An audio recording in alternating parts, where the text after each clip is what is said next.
Hello and welcome back students. तो ये question number आपका 29 है। इससे पहले दो पार्ट्स में आपने अब तक कुल मिलाकर के 28 सवालों के डिटेल्ड सॉल्यूशन देखे हैं, जहाँ पे हमने भरपूर ट्रिक्स का भी इस्तेमाल किया। अगर आपने वो वीडियोस नहीं देखे हैं तो आप प्लेलिस्ट चेक कर लीजिए या इस वीडियो के डिस्क्रिप्शन को देख लीजिए। और साथ ही साथ हमने MVP के जो भी बच्चे तैयारी कर रहे हैं उनके लिए एक व्हाट्सएप ग्रुप भी बनाया, तो आप उसको भी चाहें तो ज्वाइन कर सकते हैं। ओके, चलिए क्वेश्चन नंबर 29 करते हैं। यहाँ पे दिया हुआ है एक्स वैल्यू इतने, एक्स इज इक्वल टू 0.473 और 73 के ऊपर है बार, then the value of x plus 1 minus 6 के ऊपर बार इज। तो देखो, पहले आप जो एक्स वैल्यू दी है उसको पी अपॉन क्यू के रूप में कन्वर्ट कर लो, उसके बाद 1.6 बार जो है इसको पी अपॉन क्यू के रूप में कन्वर्ट कर लो और दोनों को ऐड करके आप इसको आंसर कर सकते हो। चलिए डिटेल में बताते हैं कैसे करेंगे। तो सबसे पहले हम क्या करेंगे, इस वैल्यू को पी अपॉन क्यू के रूप में बदलेंगे। हमने ऑलरेडी मान लिया कि एक्स बराबर ये है, इसको आप ऐसे भी तो लिख सकते हो और करके x is equal to 0.473 cut कर लेते हैं नीचे अच्छे से। x is equal to 0.473। Okay, और क्योंकि इसके ऊपर बार लगा था तो इसको कम से कम 2 या 3 बार लिख लो और उसके बाद बार हटा कर आप इसको ऐसे लिख सकते हो। ठीक है जी, तो ये हो गई आपकी पहली इक्वेशन। क्लियर है। अब हमें पता है कि यहाँ पे 2 डिजिट के ऊपर बार लगा है, तो आप एक के आगे 2 जीरो लगाओ, यानी कि 100 से मल्टीप्लाई कर दो दोनों साइड। इस इक्वेशन की दोनों साइड, एक साइड में क्या है ये x और दूसरी साइड में क्या है ये, इन दोनों को आप मल्टीप्लाई कर दो, इधर भी 100 से और इधर भी 100 से। ठीक है जी, तो आप ऐसे लिख सकते हो 100 और इधर भी कर दो 100। तो बच्चों ये हो जाएगा आपका 100x। देखो समझ में नहीं आए तो बताना ज़रूर, ठीक है।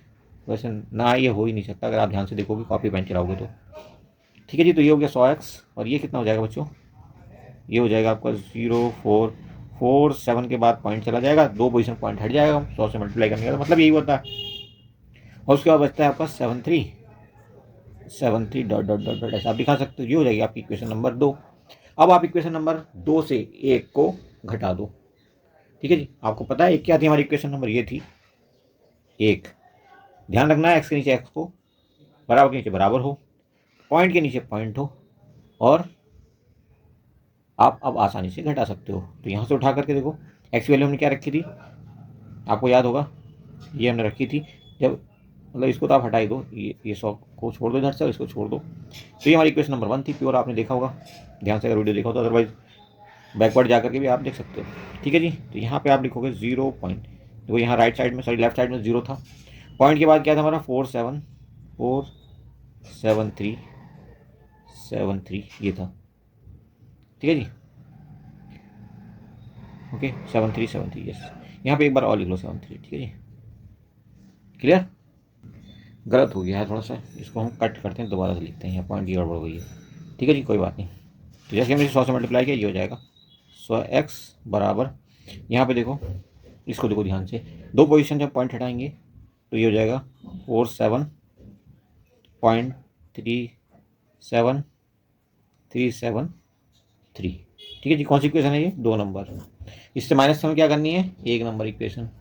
ठीक है जी, 1 नंबर हमारा एक्स के नीचे एक्स जाएगा, बराबर के नीचे बराबर होगा, पॉइंट के नीचे पॉइंट हो, तीनों चीज़ ध्यान रखनी है, एक्स के नीचे एक्स होना चाहिए, बराबर के नीचे बराबर, पॉइंट के नीचे पॉइंट। अब आप रख दो जो हमारी वैल्यू थी मल्टीप्लाई करने से पहले, जब हमने 100 से मल्टीप्लाई नहीं किया था उससे पहले। तो ये हो जाएगी आपकी 47 तो बाहर आ जाएगा, सॉरी वो तो आ चुका है, और एक्चुअल वैल्यू रखनी है तो 0.47 है, देखो यहाँ पे 47373। ठीक है जी, ये क्वेश्चन नंबर कौन सी थी, पहली थी। माइनस कर दो, जब आप इसको घटाओगे, इधर भी माइनस इधर भी माइनस, तो यहाँ पर आ जाएगा 99x बराबर के नीचे बराबर, फिर से बराबर के नीचे बराबर, एक्स के नीचे एक्स आना चाहिए। ठीक है, जब आप माइनस करोगे तो ये देखो 0, ये भी 0, तो ये भी 0, तो ये भी 0, यहाँ पर हुआ 13, 13 माइनस 4, 13 माइनस 4 यानी कि 9, पॉइंट के नीचे पॉइंट, और यहाँ पर रह गया 6, तो 6 ये और 4 ये, तो 469 पॉइंट, सॉरी 46.90000। क्लियर हो गया। ओके, आगे देखेंगे आप, तो एक्स वैल्यू यहाँ से क्या निकलेगी बच्चा, 46.9 अपॉन 99। पॉइंट हटाओगे इसका तो नीचे अपोजिट डायरेक्शन में, यानी कि ऊपर अगर पॉइंट है, पॉइंट हटाना है ऊपर से, तो नीचे हम क्या करेंगे, 10 से मल्टीप्लाई करेंगे। 10 से ही क्यों, क्योंकि एक ही पोजीशन के बाद पॉइंट आ रहा है। ठीक है जी, सिर्फ 9 के बाद पॉइंट है, 9 अकेला है, इसलिए नीचे वाले के साथ 10 का मल्टीप्लाई होगा तो ये हो जाएगा 990, और ऊपर रह गया आपका 469। इतना ही रखो, एक्स का मान ये आ गया है। दूसरी इक्वेशन को देखो, हमें 1.6 दिया था तो हमने इसे वाई के बराबर मान लिया, ठीक है जी। अब इसको हम ऐसे भी लिख सकते हैं, या वाई इज इक्वल टू, बार हटाएंगे तो क्या करेंगे, 6 को हम, 6 के ऊपर अकेले बार है तो 6 को बार बार लिखेंगे, ठीक है जी। तो हमने 5 बार लिख दिया, यहीं पे छोड़ देते हैं, ज़्यादा लिखने को फायदा नहीं। ओके जी, इक्वेशन नंबर पहली हो जाती है आपकी। अब चूंकि सिर्फ एक डिजिट के ऊपर बार था, सिर्फ एक डिजिट के ऊपर बार था, इसलिए हमने 10 से मल्टीप्लाई करना पड़ेगा दोनों ओर, क्योंकि 10 में भी एक जीरो होता है, ठीक है जी। तो ये हो जाएगा 10y, और बराबर के नीचे बराबर, y के नीचे y हमें पता है। और साथ ही साथ यहाँ पे आप जब 10 से मल्टीप्लाई करोगे, देखो पॉइंट के नीचे पॉइंट लगाना था हमने, 10 से मल्टीप्लाई करोगे तो क्या हो जाएगा, ये हो जाएगा 16, तो ये 16 इधर आ जाएगा, और बाकी 6 6 6 6, 5 बार 6 हमने इसके नीचे लिख करके काम चला लिया। ओके जी, तो ये हो गई आपकी इक्वेशन नंबर 2। क्लियर है यहाँ तक। अब 2 में से फिर 1 को माइनस करना है हमने, तो 1 रख देते हैं इसके नीचे, y के नीचे y, बराबर के नीचे बराबर, पॉइंट के नीचे पॉइंट, और यहाँ पे ये वैल्यू रख दो। इक्वेशन नंबर 1 में दी हुई है, 6 6 6 6 एंड 6, 5 बार हम लिख दिया, क्योंकि यहाँ भी 5 बार लिखा था, हमने यहाँ 5 बार लिख दिया। इक्वेशन नंबर 1 है। जब हम माइनस करेंगे, देखो माइनस का साइन लगा इधर भी और इधर भी, तो यहाँ बचा 9y, और यहाँ बचा आपका 0 0 0 0 और 0, और यहाँ पे बचा 5 और यहाँ पे 1, यानी कि 15, ठीक है जी। तो 9y बराबर 15, यानी कि आप कह सकते हो कि y is equal to 15/9। Okay, यानी कि 3 से काटोगे तो 15 को तो 5, और 3 से 9 को काटोगे तो 3, तो 5/3 बचा, ठीक है जी। क्या बचा, 5/3। अब हमारे पास x का मान भी आ गया था, इधर y का मान आ गया, दोनों को आप ऐड कर दो, x प्लस वाई देखो कितना होने वाला है, ठीक है। x का मान और y का मान दोनों का ऐड कर दो। x का मिला था हमें 469 अपॉन 990, और y का क्या मिला है 5/3। अब इन दोनों को आप ऐड कर लो, इन दोनों को आप ऐड करो एलसीएम लेकर के, और आंसर फटाफट आ जाएगा। अब देखिए दो फ्रैक्शंस हमारे पास आ गए हैं, और अब हमने एलसीएम लेना है। तो यहाँ 990 लिखा है और यहाँ पे लिखा है 3, इसके डिनोमिनेटर में लिखा है 990 और इसके में 3, तो इसका और इसका एलसीएम हो जाएगा। आप चाहो तो ऐसे करके निकाल लेना एलसीएम, जो ट्रेडिशनल स्टाइल में रख करके निकालते हैं, हम सीधे निकाल दे रहे हैं, ठीक है जी। ऐसे आप रख करके रखोगे तो यहाँ से एलसीएम आपको मिल जाएगा 990 ही रहेगा, क्योंकि ये छोटा नंबर है, ये बड़ा नंबर। अगर ऐसा नंबर आ जाता है बड़ा नंबर, जो छोटा नंबर उसको काट दे, यानी कि उसका फैक्टर हो, तो फिर एलसीएम कौन बन जाता है, बड़ा नंबर। चलिए, तो हम ले लेते हैं 990 एलसीएम। अब हम 990, ये जो है नीचे वाला 990, इससे डिवाइड करेंगे एलसीएम को, ठीक है जी। एलसीएम हमारा कितना आया था 990। बहुत ही बारीकी समझा रहे हैं, अगर आप नए हो अभी तब भी आसानी से सीख सकते हो। ओके, तो जो भी एलसीएम लिया है उसको हम, जो भी नीचे रखा है यहाँ पे पहले इससे, बाद में जो यहाँ रखा नीचे उससे डिवाइड करेंगे। क्या काम ने, नीचे वालों से डिवाइड करेंगे एलसीएम को बारी बारी से। तो 990 को आप, एलसीएम हमारा यही है ना 990, और इसको डिवाइड भी हमें किससे करना है, 990 से क्या मिलेगा 1, तो 1 जो भी मिला है इसको अब आप मल्टीप्लाई करोगे किससे, जो ऊपर रखा है 469, तो हमें मिला 469। ये यहाँ लिख देते हैं 469, साइन कौन सा है, प्लस का, तो लगा दो प्लस का साइन। क्लियर। अब क्या करना, नेक्स्ट स्टेप, आप 3 से डिवाइड करोगे वैसे ही 990 को, तो हमें क्या मिलने वाला है, 3 से डिवाइड करोगे तो देखो 3 3 क्या, 990 को डिवाइड करोगे 3 से तो भाई 3 3 और 0 मिल जाएगा।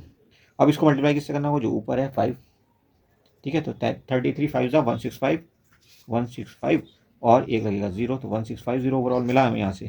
क्लियर है, 1650। दोनों को ऐड कर लेंगे तो क्या मिल जाएगा बच्चा, ये मिल जाएगा 2119, और नीचे तो 990 है ही, ये कटेगा नहीं, इनका कोई भी कॉमन फैक्टर है नहीं।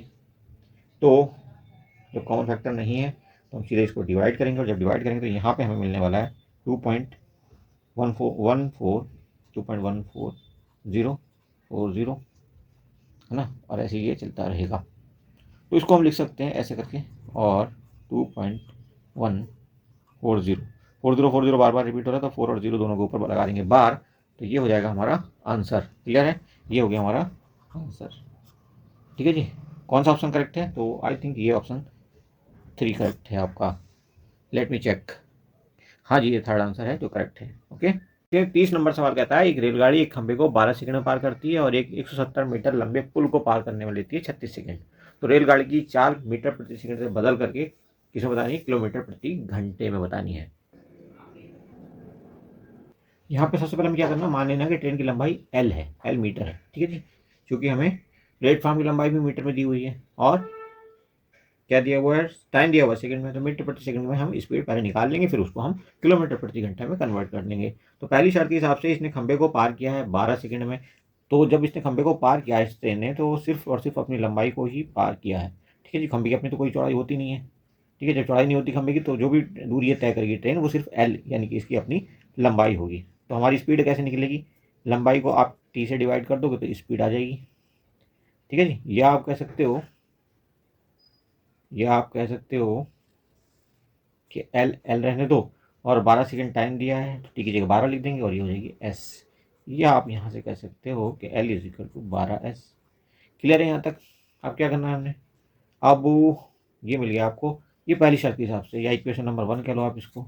इक्वेशन नंबर 1 है ये हमारी। ठीक है जी, क्या है ये, इक्वेशन नंबर 1। अब हम क्या कर सकते हैं, अब दूसरी शर्त देखो क्या कर रहा है। दूसरी शर्त में उसने एक पुल को पार किया, जब पुल को पार करेगी ट्रेन तो अपनी लंबाई तय करेगी, प्लस पुल की लंबाई कितनी थी 170 मीटर, इसको भी पार करेगी, और अपॉन टी टाइम कितना दिया 36 सेकंड, पार किया तो टी की जगह 36 लगा दिया इस बार हमने, और बराबर क्या हो जाएगा, ये भी एस हो जाएगा, ये भी तो स्पीड बनेगी। ठीक है जी, इक्वेशन नंबर 2 हो गई। अब देखो इक्वेशन नंबर 1 से अगर हम एल इजिकल टू 12 रख दें तो कोई दिक्कत नहीं होगी। एल के बदले हम 12 रख दें यहाँ पे दूसरी इक्वेशन में, यहाँ से उठाएं और यहाँ रख दें, कोई दिक्कत, एल की जगह रखेंगे तो ये हो जाएगा दूसरी इक्वेशन का रूप कुछ इस ढंग से, 12s plus 170 upon 36 is equal to S. Clear. चलो इसको सॉल्व कर लेते हैं, बाकी चीज़ों से हमारा कोई मतलब नहीं रहा, अब इसको सॉल्व करते हैं, आगे बढ़ते हैं। तो ये 36 तो आपको पता है इधर चला जाएगा। ठीक है, तो हमारे पास आ जाएगा 12s plus 170 is equal to 36s, है ना, 36s। अब s इधर भी है, s इधर भी है, तो इधर वाला s इधर ले जाएं हम राइट साइड में, तो 36 में से 12s घट जाएगा, यानी कि 24s रह जाएगा आपके पास, 24s और इधर रह जाएगा 170।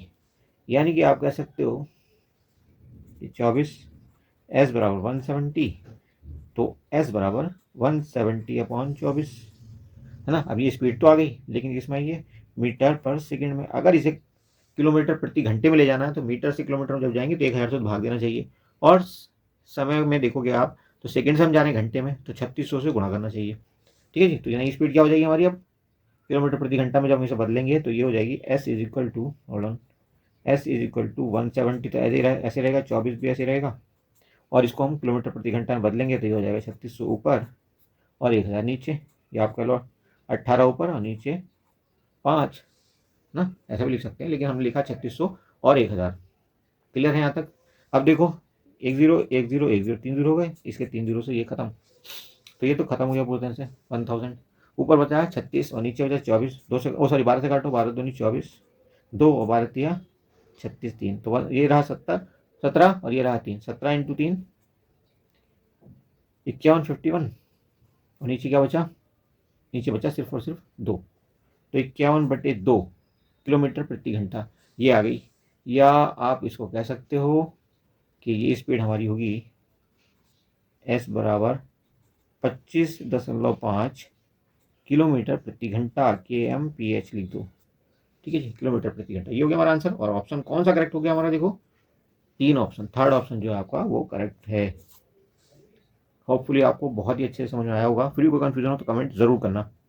सवाल नंबर 31 देखेंगे, 3a is equal to 4b is equal to 6c और a प्लस बी प्लस सी का मान दिया हुआ है 24√29, तो हमें बताना है a² plus b² plus c² का, इन तीनों को मिला करके रूट। ओके, तो भाई ये मान लेते हैं 3a is equal to 4b is equal to 6c is equal to k। ठीक है, एक वेरिएबल ले लेते हैं, ये हमने मान लिया है।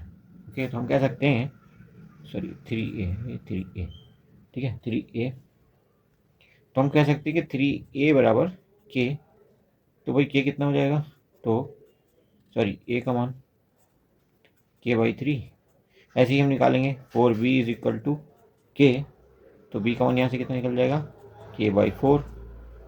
ओके, देखो ये तो a का मान निकल आया, ये b का मान निकल आया, ऐसे हम c का निकाल लेंगे, कोई दिक्कत है, c का निकाल लेते हैं तो 6c बराबर होता है k, तो भाई 6c बराबर k अगर, तो c बराबर कितना हो गया k/6। ठीक है जी, ए बी सी और सी तीनों के मान निकल गए हमारे पास, आ गए तीनों के मान। ठीक है, अब हमें दिया हुआ है a प्लस बी प्लस सी बराबर 24√29, हमें क्या दिया है हमें दिया है ये a प्लस बी प्लस सी बराबर 24 और रूट में 29 दिया हुआ है। अब ए बी और सी की वैल्यू रख दो यहाँ पे आप। तो यहाँ पे रखेंगे हम के का मान कितना आया, वो सॉरी ए का मान इन टर्म्स ऑफ के कितना आया था, के अपॉन 3 है ना, और बी का मान आया था के अपॉन 4 और सी का आया था के अपॉन 6। ठीक है जी, इज इक्वल टू 24 और रूट में 29 तो रहेगा ही। क्लियर है, यहाँ तो कोई कन्फ्यूजन तो नहीं है। चलिए अब क्या कर सकते हैं, हम यहाँ पे एलसीएम ले लेते हैं 3, 4 और 6 का, और आपको पता है एलसीएम कैसे लेते हैं। नहीं है अगर पता किसी को तो वही कमेंट कर देना, हम बता देंगे। तो 3, 4 और 6 का एलसीएम हो जाएगा 12। 3 से 12 को डिवाइड करोगे तो आएगा 4, तो ये हो जाएगा 4 के प्लस का प्लस का निशान 4 से डिवाइड करेंगे इस बार, इस 4 से एलसीएम को तो 3 आएगा, और 3 को के से गुणा करोगे तो 3 के। ऐसे इसके साथ करेंगे, 6 से डिवाइड करेंगे 12 को, के से मल्टीप्लाई कर देंगे जो आया है 2 आता है। 6 से 12 को डिवाइड करने के बाद 2 से के को डिवाइड करेंगे, मल्टीप्लाई करेंगे तो 2 के हो जाएगा। इज इक्वल टू है 24 रूट 29। हो गया क्लियर सब कुछ? ओके। अब देखो आप इसको 4 के, 3 के, 7 के और 2 9 के, तो हम कह सकते हैं कि 9 के बटे 12 is equal to 24 root 29। Done. थोड़ा छोटा कर लो, इसे 3 से काटो 3, और इसे 3 से काटोगे 4, तो हम कह सकते हैं कि 3 बटे 4 के, क्या कह सकते हैं हम, 3 बटे 4 के बराबर 24 रूट 29। फिर से कट करोगे इसको 3 से और इसको भी 3 से, तो ये हो जाएगा 8, यहाँ आ जाएगा 1, और ये 4 इधर शिफ्ट हो जाएगा। तो के की वैल्यू क्या मिल जाएगी, के की वैल्यू मिल जाएगी यहाँ से हमें, के इज इक्वल टू 8 इंटू 4 32, और रूट में तो 29 चल ही रहा है। ठीक है, ये आ गया हमारा के का मान। के की वैल्यू क्या आई, ये आ गई। तो ए का मान क्या था, के अपॉन 3, और बी का क्या था, के अपॉन 4, और सी का क्या था, के अपॉन 6। शुरू में हमने आपको बता दिया था। अब इनके मान से हम के हटा देते हैं, तो के की वैल्यू यहाँ पर रख दो और के को यहाँ से हटा दो। देखो ए का मान क्या आ जाएगा यहाँ से, ए इज इक्वल टू के का मान है 32 अपॉन कितना था, के का मान रूट में 29, तो यह 32 रूट 29 ए का मान आ गया। सॉरी ये के का मान था और इसके नीचे लगा देंगे हम 3, तो भाई ए का मान तो यही रहेगा, है ना। इसको भी आप ऐसे हाईलाइट कर लो। ठीक है जी, अब बी का मान निकालेंगे हम। तो बी बराबर है भाई के अपॉन 4, के की जगह क्या रखोगे, के की जगह तो वही रखा जाएगा 32 रूट 29, और नीचे क्या है 4, तो 4 लगा देते हैं। यानी कि बी का दूसरा मान क्या आ जाएगा यहाँ से, बी इज इक्वल टू 4 से इसको काट दो तो 8 रूट 29 आ जाएगा। और ऐसे निकाल लो सी का मान, ए और बी तो आपके पास आ गए। सी का मान होता है सी इज इक्वल टू के अपॉन 6, के की वैल्यू रखो 32 रूट 29, और नीचे है 6। तो इसको थोड़ा सा काट छाट कर लो, तो ये 3 से सॉरी 2 से कटेगा 3 बार, और 2 से कटेगा 16 बार, तो 16 अपॉन 3 आ जाएगा। ये कह सकते हो आप 16 अपॉन 3, और रूट में तो 29 है ही। ठीक है, ये किसका मान आ गया, सी का मान। ओके, ये किसका मान है, सी का मान। Okay done. तो ए बी और सी तीनों के मान आपके पास आ चुके हैं, तीनों को एक साथ लिख देते हैं ताकि आपको कोई दिक्कत ना हो। ठीक है जी, तो ए का मान हमारा आया है 32 रूट 29 बट्टे 3, बी का आया है 8 रूट 29, और सी का आया है 16 बटे 3 रूट 29। ठीक है जी, ये तीनों आ गए आपके पास। और जब ये तीनों आ गए तो आपको क्या करना है, अब हमें ए प्लस बी प्लस सी का मान निकालना है। किसका मान निकालना है, a square plus b square plus c square का, सॉरी रूट के अंदर होगी, तो इसका मान निकालोगे आप, a square plus b square plus c square बराबर क्या होने वाला है, ये आपको पता करना है। तो यहाँ वैल्यूज़ आप प्लेस करो और काम ख़त्म। तो रखते हैं ये मान भाई, एक स्क्वायर की जगह रखेंगे 32, और रूट के अंदर 29 बटे 3, और इसका करेंगे हम स्क्वायर। ऐसे ही बी की जगह क्या रखेंगे, बी की जगह रखेंगे 8 रूट 29, 8 रूट 29, और इसका भी करेंगे स्क्वायर, है ना। क्योंकि बी का स्क्वायर था, आप सी का स्क्वायर रखेंगे। सी का मान रखेंगे 16 बटे 3, और रूट में रहेगा 29, और इन सबका करेंगे स्क्वायर। ठीक है जी, आगे सॉल्व कर लेते हैं इसको। ओके, तो देखो 29 का स्क्वायर यहाँ भी है, यहाँ भी है, यहाँ भी है, तो रूट 29 का स्क्वायर करोगे तो आप 29 पाओगे, और 29 को आप निकाल करके सबसे बाहर रख दो, ज़्यादा अच्छा ये रहेगा। इसको यहाँ पे रख दोगे आप 29 को। उसके बाद बचता है ये 32/3 का स्क्वायर प्लस यहाँ पे 8 का स्क्वायर है ना, और यहाँ पे 16/3 का भी स्क्वायर। ठीक है जी। आगे देखो, अब हम क्या कर सकते हैं, रूट 29 तो हमें ऐसे रखना पड़ेगा, कुछ और रास्ता है नहीं अभी। ये आ गया, यहाँ से क्या मिलेगा, देखो ब्रैकेट लगा लेते हैं यहाँ पे, और इसको 29 को हम कॉमन ले लेते हैं यहाँ, सॉरी ब्रैकेट लग गया, कॉमन ले लो आप इसको, क्योंकि सबके साथ रखा हुआ है तो ब्रैकेट लेकर कॉमन लेना ही पड़ेगा। ठीक है जी। अब यहाँ पे 32/3 का स्क्वायर करेंगे तो ये हो जाएगा 1024/9। यहाँ पे हो जाएगा ये 8 जा कितना 64, और यहाँ हो जाएगा 16 का स्क्वायर यानी 256/9। ठीक है जी, और ब्रैकेट ये क्लोज। ओके, अब क्या कर सकते हैं हम, अब आप एलसीएम लेकर के इसको सिंप्लीफाई करो, इसके नीचे 1 लगाओ, एलसीएम आएगा 9 इसका। ठीक है जी, तो हम कह सकते हैं कि ये आगे हमें कुछ ढंग से मिलेगा, रूट में तो 29 रहेगा ही रहेगा, और यहाँ से आपको मिल जाएगा 1024, और यहाँ से 64 × 9 हो जाएगा, तो 576 हो जाएगा। देखो यहाँ अगर समझ में आया ना, इस स्टेप मुझे बताना, तो मैं फ्रैक्शन वाला वीडियो आपके साथ शेयर कर लूँगा, कैसे हम फ्रैक्शन को ऐड करते हैं, फ्रैक्शंस को ऐड करते हैं। ठीक है जी, और ये हो जाएगा 256, और अपॉन में रहेगा रूट 9, है ना, क्योंकि रूट में चल रहा है सब कुछ, तो अपॉन नीचे रहेगा रूट 9, है ना। ये चाहो तो इसी के साथ दिखा दो, चाहो तो अलग दिखा दो। ठीक है, अल्टीमेटली जब इसको आप आगे सिंप्लीफाई करोगे तो ये रूट इससे रूट 9 से निकलेगा 3, तो 3 हम पहले लिख दें, 1/3 लिख देते हैं, और बाकी सबको हम लिख देते हैं रूट में, ये आएगा 29, और ये इन सबको आप ऐड कर दोगे तो ये बन जाएगा आपका, ऐड करने के बाद, और इधर 29 का मल्टीप्लिकेशन है तो ऐड करो, पहले ऐड करोगे तो ये बनेगा आपका 1024, तो ये हो जाएगा 1600, 1600 1856, 1856। ठीक है, ये हो गया। इसको थोड़ा सा आगे सिंप्लीफाई करोगे आप तो देखो क्या मिलने वाला है, 1/3 तो ऑलरेडी रूट के बाहर आ चुका है, और यहाँ पे रह जाएगा आपका 53,000, 53,824, 53,824, कितना आ जाएगा हमारा 53,824। और अल्टीमेटली यहाँ से जब हम इससे रूट निकाल लेंगे तो इसका रूट निकलेगा आपका, इसका निकलेगा 232, और नीचे तो 3 है ही, तो आंसर क्या मिलेगा हमें यहाँ पे, आंसर मिल जाएगा 232/3। क्या मिला, 232/3। आगे सॉल्व करना चाहते हो तो ये अप्रोक्सीमेटली 77 पॉइंट समथिंग आ जाएगा, 77.33 लगभग। अब डिवाइड करके देख लेना, कुछ भी अगर इशू आए तो कमेंट जरूर करके बताना। ओके, अब देखो आंसर मैच नहीं करेगा, कोई भी ऑप्शन पूरी तरह से मैच नहीं कर रहा है। ये नहीं है कि ये जो सवाल है उसमें थोड़ी सी गलती है, जो जो दिया हुआ है ना आपको 29 और 30, सॉरी कितना था 24 और 29 रूट के अंदर, तो इसमें कुछ चेंज आना चाहिए था, तभी एग्जैक्ट वैल्यू यहाँ पे निकल कर आती है। एनीवे, आपको कॉन्सेप्ट समझना था तो मैंने बहुत अच्छे से कोशिश की है समझाने की। अब देखो किसी को इंग्लिश वर्जन देखना है तो बच्चों ये देख सकते हो आप। ठीक है, एनीवे, अब हम देखते हैं नेक्स्ट वाला। Sum of two numbers is 25 and their difference is 13, the product of these numbers is. भाई दोनों नंबर्स का सम है 25, डिफरेंस है 13, तो उन दोनों का गुणनफल क्या होने वाला है, चलो हिंदी वर्जन भी दिखा देते हैं इसको। ओके, तो ज़रा सोचो, ऑप्शन से लोगे तो ज़्यादा अच्छा रहेगा, बहुत आसान पड़ेगा ये सवाल, लेकिन अगर ऑप्शन में नहीं गए तो थोड़ा सा लंबा तो है। देखो अगर 25 एडिशन होगा दोनों का तो एक संख्या हो सकता है 1 और दूसरी 24 होगी, और एक पहली दूसरी 2 हुई तो दूसरी 23 होगी, पहली 3 हुई तो दूसरी 24 होगी, ऐसे करके आप तुक्का लगाने की कोशिश करोगे तो 19 और 6 दो संख्याएं मिलेंगी जिनका गुणनफल कितना होगा 114, 19 का 14 होता है, और दोनों का योगफल कितना होगा 25। बट चलो आपको करके दिखाते हैं फॉर्मली, क्योंकि कई बार तुक्का लगाने में टाइम ज़्यादा लग जाता है। देखो मान लेते हैं पहली संख्या हमारी है x, क्या है x, और दूसरी है y। तो हमारी पहली शर्त है x प्लस वाई बराबर दोनों मिलकर हो जाते हैं कितने, एडिशन कितना है, योग कितना है 25। ओके, तो ये हो गई हमारी पहली समीकरण। ओके, इक्वेशन नंबर 1 हो गई है हमारी। अच्छा, दूसरी बना लेते हैं इक्वेशन।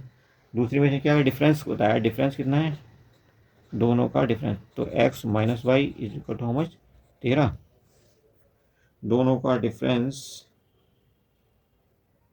13 है, बिल्कुल ठीक। तो ये इक्वेशन नंबर 2 हो गई, और पहली और दूसरी इक्वेशन से अगर इन दोनों को हम जोड़ दें तो ये कट जाएगा, बचेगा 2x बराबर 38। तो x का मान कितना है बच्चा 19, है ना, और जब x का मान 19 तो x प्लस वाई दोनों मिलकर हो रहे हैं 25। तो दूसरी संख्या y कितनी हो गई 6 हो गई, तो एक संख्या 19 है और दूसरी संख्या 6 है, दोनों का गुणनफल कितना होगा, x इंटू वाई या एक्स वाई कह लो आप। तो एक्स वाई का मान कितना होगा, एक्स वाई का मान होगा,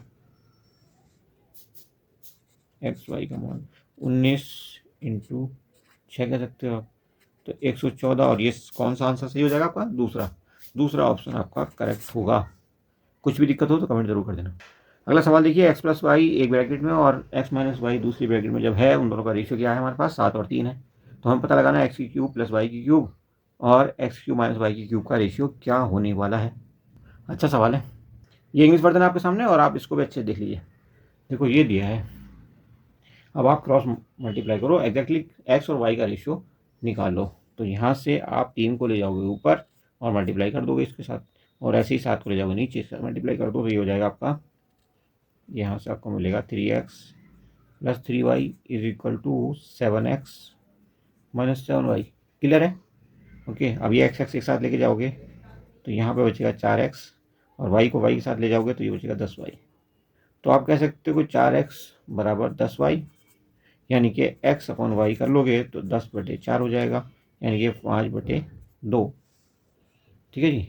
तो आप ऐसा भी कह सकते हो कि भाई x is equal to 5z और y is equal to 2z, है ना।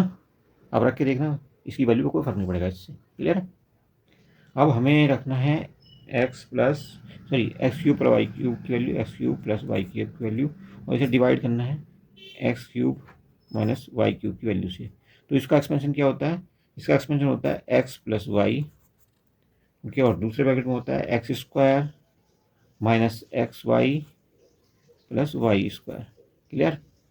और नीचे आप लाइन ले लो, ऐसे इसका एक्सपेंशन लिख दो, तो ये हो जाएगा एक्स माइनस वाई, दूसरे ब्रैकेट में हो जाएगा X square plus X Y plus Y square. Clear है। अब यहाँ पे आप एक्स और वाई की वैल्यूज रख दो, एक्स की जगह रखोगे 5z, वाई की जगह रखो 2z, तो रखो जरा और आंसर करो जरा। एक्स की जगह क्या रखोगे, 5z रखो, ये होगा 5z प्लस 2z ब्रैकेट बंद, यहाँ पे 5z का स्क्वायर यानी कि 25z स्क्वायर, यहाँ पे माइनस का एक्स वाई, एक्स का मतलब 5 और 5z और वाई का मतलब 2z, 5 दूनी 10z स्क्वायर, है ना। और यहाँ पे आया ये आपका वाई स्क्वायर का मतलब हो गया 2z का स्क्वायर यानी कि 4z square, okay, 4z square. इसको आप बंद कर दो ब्रैकेट को और ऐसे ही आप नीचे रख दो, तो ये हो गया 5z माइनस 2z, ओके, ये होगा 25z square plus 10z square plus 4z square bracket close. Okay, clear है। आगे चलते हैं, ये आपको 5z प्लस 2z यानी कि 7z, और नीचे से क्या आएगा, 5z माइनस 2z यानी कि 3z, तो z से z खत्म। यहाँ पे ऊपर क्या है ब्रैकेट के अंदर, ये 25z square minus 10z square plus 4z, 25 4 29 minus 10 यानी कि 19z स्क्वायर आया यहाँ से। और ऐसे नीचे देख लो क्या आने वाला है, नीचे से आ जाएगा 25z स्क्वायर, 10z, 25 10 35 और 4 39z स्क्वायर, 39z स्क्वायर। अब z स्क्वायर यहाँ पे भी, यहाँ पे तो इसे खत्म कर दो। ठीक है जी, यहाँ 7, यहाँ 39, ये 3, ये इन सबका आपस में हिसाब किताब कर दो, मल्टीप्लाई कर दो, तो 19 इंटू 7, 19 7 133, 133, और नीचे कितना गया 3, 39 इंटू 3 117, 117। इससे आगे कटेगा नहीं। और कौन सा ऑप्शन करेक्ट हो जाएगा, 117/133, ऑप्शन 2 आपका आंसर है। कौन सा, ऑप्शन 2। ठीक है जी, देख लो ऑप्शन। 34 नंबर कहता है, if 5 plus 2√3 upon 7 plus 4√3 is equal to a plus b√3, then the value of a and b is. तो a और b की वैल्यू निकालनी है। सबसे पहले आपने इसको रेशनलाइज करना पड़ेगा, उसके बाद आपका आंसर आएगा। ये रखा आपके सामने सवाल। अब हम क्या करेंगे, LHS ले लेंगे, लेफ्ट हैंड साइड LHS, और इसको रेशनलाइज करेंगे। इसके जो हर है इसका यानी कि डिनोमिनेटर, उसको रेशनलाइज करने की कोशिश करेंगे। तो ऊपर नीचे जो भी नीचे यहाँ रखा है, ये 7 प्लस 4√3, इसको रखेंगे ऊपर नीचे, बट साइन चेंज करके। देखिए कैसे रखते हैं, ऊपर वाले को ऐसे रखेंगे 5 प्लस 2√3, नीचे वाले को अभी यहाँ पे तो ऐसे ही रहने दो 4√3, ब्रैकेट में सबको कर दिया बंद। अब ऊपर फिर से जो भी नीचे लिखा है उसको लेकिन साइन चेंज करके लिखना पड़ेगा। ठीक है जी, जो ऊपर लिखा है सेम वही आप यहाँ पे भी इस ब्रैकेट में भी लिखेंगे। क्लियर है। अब आप इसको देखो, a प्लस भी है और ये a माइनस भी, इसका मतलब क्या होता है, पहले का स्क्वायर माइनस दूसरे का स्क्वायर। 7 का स्क्वायर करोगे तो 49 आ जाएगा, दूसरे का स्क्वायर करोगे तो देखो 4 का स्क्वायर 16 और इंटू 3 48, तो ये मिल जाएगा आपको 49 माइनस 48। और ऊपर का जो है उसमें कुछ खास आपको नहीं मिलेगा, दोनों को आपने मल्टीप्लाई करके फिर लिखना पड़ेगा। अगर इसको इसके साथ आप मल्टीप्लाई करोगे तो क्या मिलने वाला है आपको, 11 माइनस 6√3। क्या मिलेगा, 11 माइनस 6 और साथ में मिलेगा √3। आगे सिंप्लीफाई करोगे तो देखो नीचे तो कुछ बचा ही नहीं, 1 लिख दो चाहो तो आप नीचे, और ऊपर बचा आपका 11 माइनस 6√3। इसको आप आगे ले आकर कैसे लिख सकते हो, 11 माइनस 6√3। लेकिन आपको तो ये आपने क्या किया, लेफ्ट हैंड साइड उठा करके इसको रेशनाइज कर दिया, लेकिन ये किसके बराबर है, राइट हैंड साइड के बराबर। तो राइट हैंड साइड को यहाँ लिख दो आप, तो a+b√3 लिख दिया हमने। अब आप ए को देखो कंपेयर करो, ए की जगह क्या रखा है, ये रखा है, और बी की जगह क्या रखा है, ये 6 रखा है।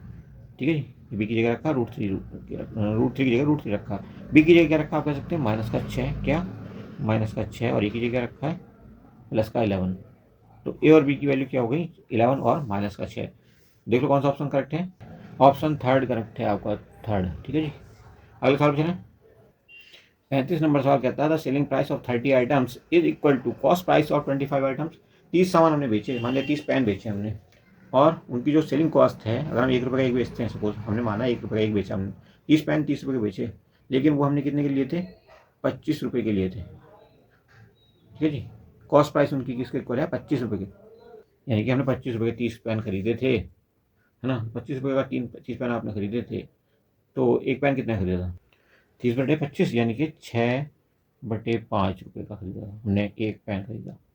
ठीक है जी, हमने एक पेन खरीदा इतना 6/5 रुपये का, यानी कि 1 रुपये ज़्यादा खरीदा, है ना, और लिया बेचा हमने सिर्फ 1 रुपये का, यानी कि हमें तो हो गया घाटा। अब देखो कितने का घाटा हो गया, डिफरेंस निकालो यहाँ पे एक पेन के लिए, डिफरेंस फॉर 1 पेन। ओके, तो अभी तक एक पेन की बात हो रही है यहाँ पे देखो, तो 6/5 - 1, इसके नीचे 1 लगा दोगे, एलसीएम लोगे 5, तो यह जाएगा 6 माइनस हो जाएगा 5, 1/5, 1/5 रुपये का डिफरेंस आ गया दोनों में, है ना।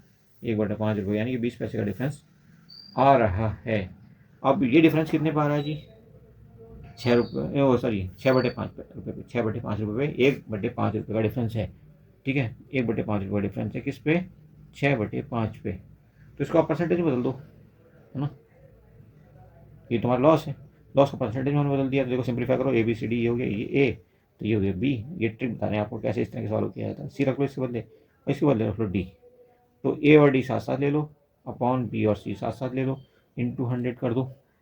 इसकी जगह वैल्यूज प्लेस करो, ए की जगह क्या रखोगे आप, ए की जगह रखोगे ये 1, है ना, ए की जगह 1 रखोगे भाई, और डी की जगह रखोगे 5, 1 × 5 अपॉन 5 × 6 इंटू 100, है ना। तो 5 से 5 कैंसिल, और ये हो गया 100/6। 100/6 का मतलब हो गया कि लगभग 16 सही 2/3% का क्या हुआ, लॉस, है ना, क्योंकि कॉस्ट प्राइस ज़्यादा था इसलिए लॉस हो रहा है। क्लियर है।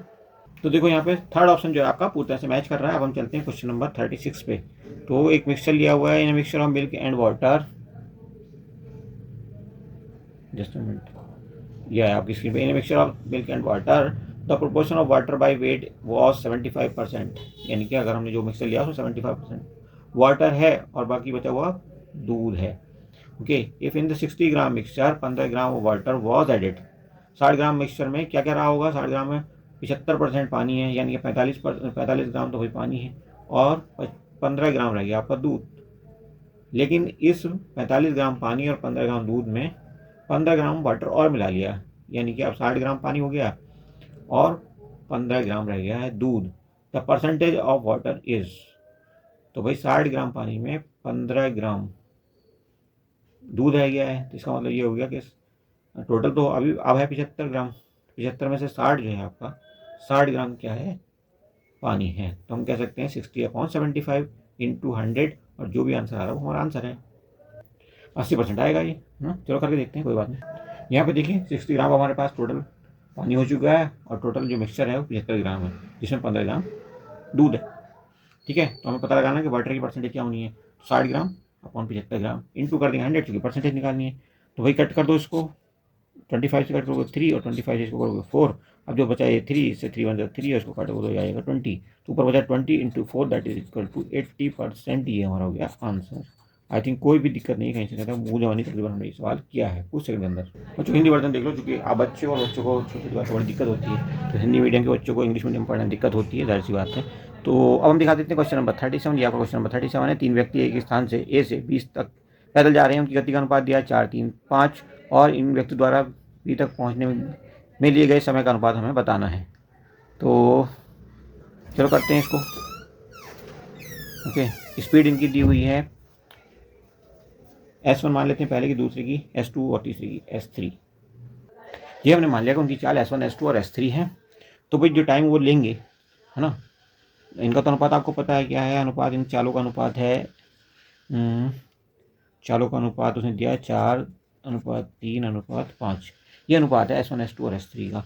तो जो टाइम ये लेंगे, जाहिर सी बात है कि भाई जितना ज़्यादा टाइम लेंगे समझ लो उतनी चाल कम है, यानी कि इनका सामान जो होता है व्युत्क्रमानुपाती होता है। ओके, तो हम कह सकते हैं उनकी जो चाल है वो, सॉरी चाल का अनुपात है, टाइम जो उन्होंने लिया वो अनुपात होगा उनका 1/S1, सॉरी 1/S2 और 1/S3।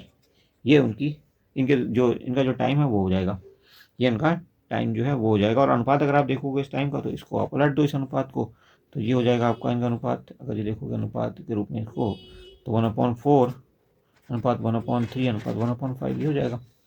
क्लियर है? इन्हें आप ऐसे लिख लो, पहले की चाल 1/S1, इसका दूसरी चाल होती है S2 के साथ अनुपात, और एक और तीसरी चाल आपकी हो गई S3, सॉरी तीसरा समय ये, इस समय हो गया ये 1/S1, 1/S2, 1/S3, और ये अनुपात समय का हो गया 1/4:1/3:1/5।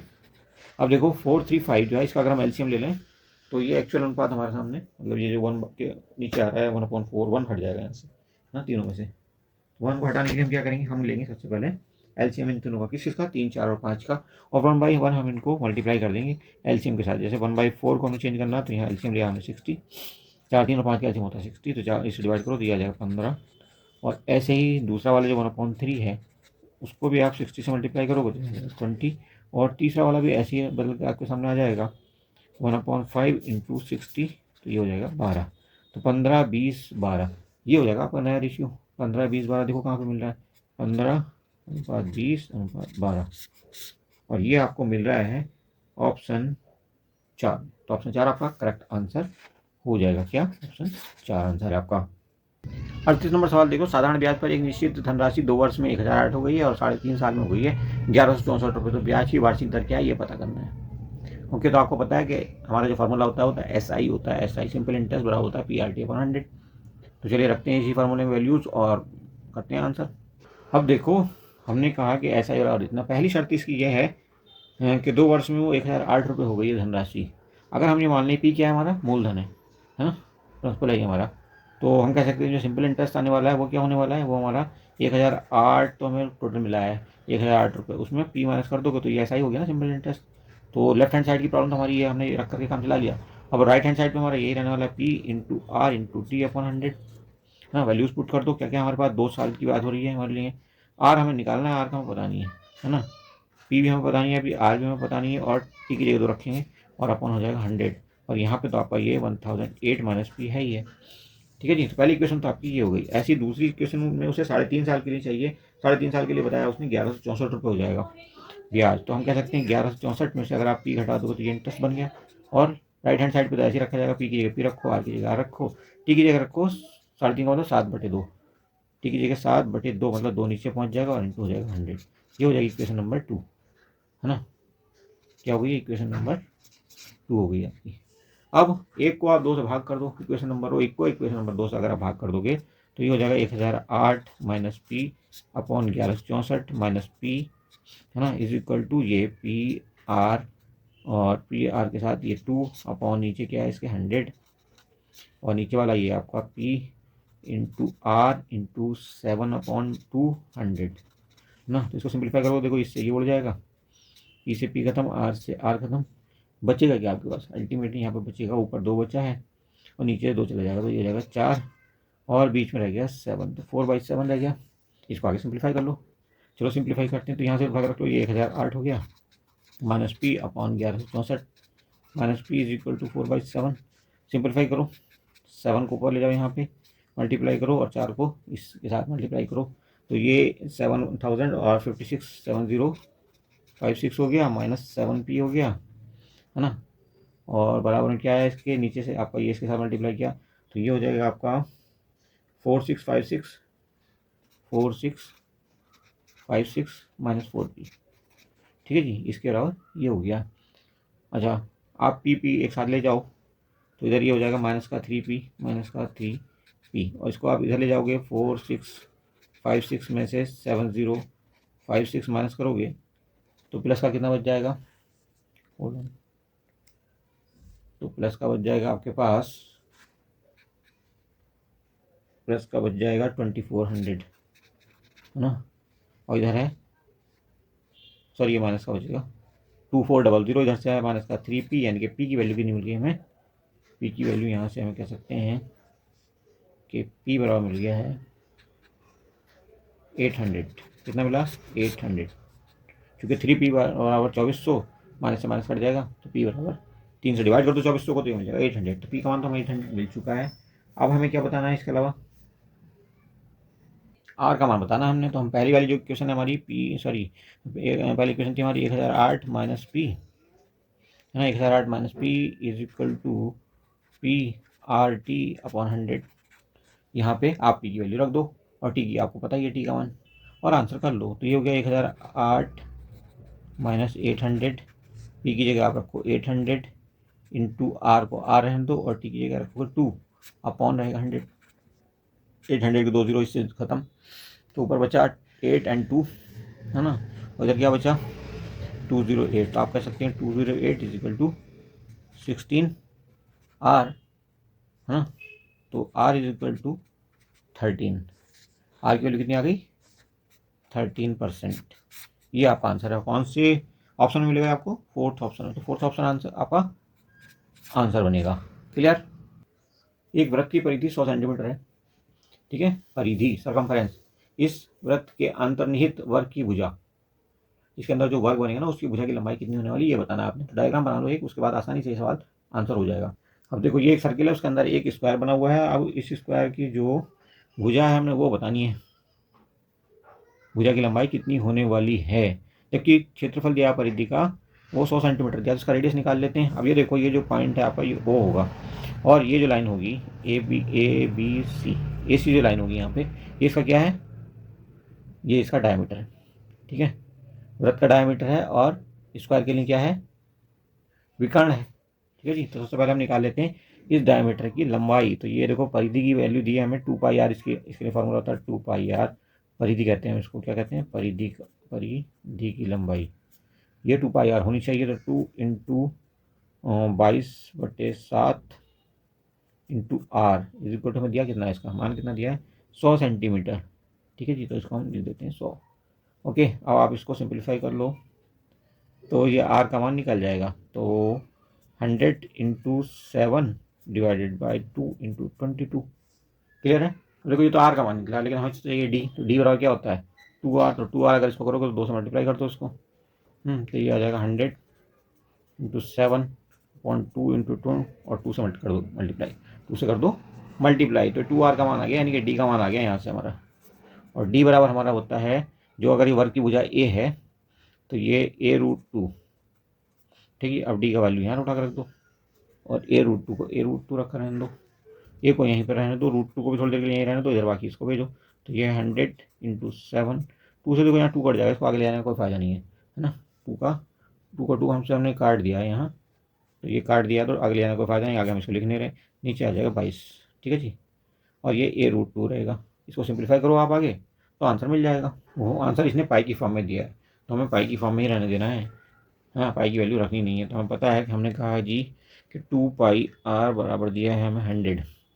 ठीक है जी। यहाँ से हम आर की वैल्यू निकालेंगे सबसे पहले, फिर 2r में बदलेंगे उसको और फिर इक्वेट करेंगे। तो ये आप कह सकते हैं कि r इज इक्वल टू 100/2π।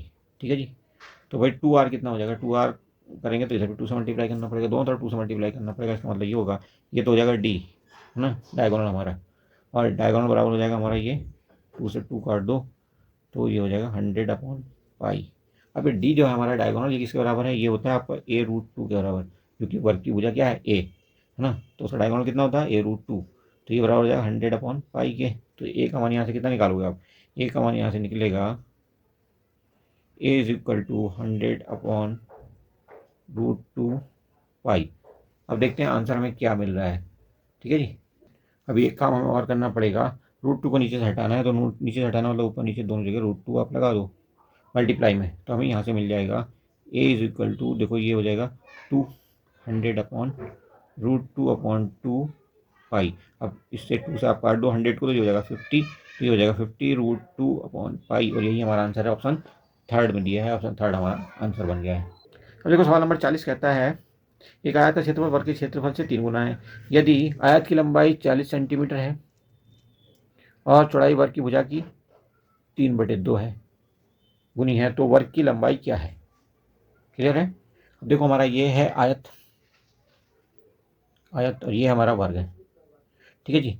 जो वर्ग की भुजा अगर ए है तो आयत की भुजा 3/2 है ना, क्योंकि चौड़ाई जो है वर्ग की भुजा की 3/2 है, तो वर्ग की भुजा मान ली ए है, तो आयत की जो चौड़ाई वो 3/2 है। तो आयत का क्षेत्रफल कितना हो जाएगा, आयत का क्षेत्रफल A1 मान लेते हैं, तो ये होगा लंबाई इंटू चौड़ाई, L इंटू बी ये होना चाहिए। L का मान तो 40 दिया हुआ और B का मान दिया है 3/2 अब ये एरिया है, आपको पता है किसका, आयत का एरिया है ये, लेकिन ये किसके 3 गुना है, ये वर्ग के एरिया के 3 गुना। वर्ग का एरिया क्या होने वाला है, अगर आपका वर्ग की साइड है ए, तो वर्ग का एरिया क्या होगा A² है ना। ये क्या होता है एरिया किसका, वर्ग का, A² होना चाहिए। बट जो आयत का एरिया है ये वर्ग के एरिया के 3 गुना है, यानी कि आप 3A² इसको कर दोगे तो ये इसके बराबर ही हो जाएगा, 40 × 3/2 ये के बराबर हो जाएगा। ठीक है। देखो अब 3 से यहाँ 3 कट जाएगा। ठीक है, कैसे कटा, आप इसको देखो कहाँ लेके जाते, इसके नीचे लेके जाते, तो यहीं काट दो सीधे, है ना। प्लस माइनस कुछ होता तो शायद ऐसा नहीं कर पाते, और देखना पड़ता है हिसाब किताब उसका, लेकिन अभी तो सीधा रखा है तो आप कर सकते हो ऐसे। ठीक है, ये ट्रिक होती है। ओके, अब हमारे पास बचता है A² बराबर 40 × A/2।